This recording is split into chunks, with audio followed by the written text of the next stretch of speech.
yang izin bulan tadi DPD Partai Keadilan Sejahtera Prabu Muli yang baru saja terbentuk akan merapatkan barisan dan melakukan koordinasi internal hingga ke tingkat kelurahan serta desa. Hal ini dilakukan guna membidik peningkatan jumlah kursi di legislatif mencapai 100%, sehingga target Ketua DPRD Kota Prabu Muli bisa tercapai. Tidak hanya itu, pada Pilkada 2023 PKS akan mengusung kader atau anggota partai sendiri untuk merebut kursi wali kota atau wakil wali kota. Kita akan mengusung anggota partai.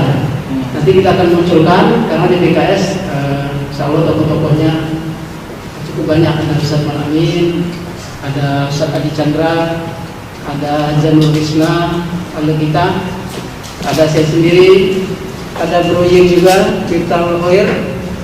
Insya Allah nanti kita akan munculkan, kita akan lihat. Saat ini kita berikan kebebasan kepada kader-kader PKS, kepada anggota partai PKS untuk memunculkan diri, membranding diri. Nanti kita akan lihat potensi yang lebih besar, itu ruangnya untuk di 2023.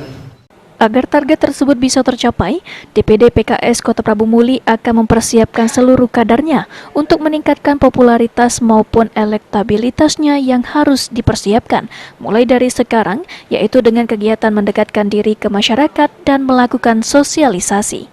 Beni Firdaus, Pol TV.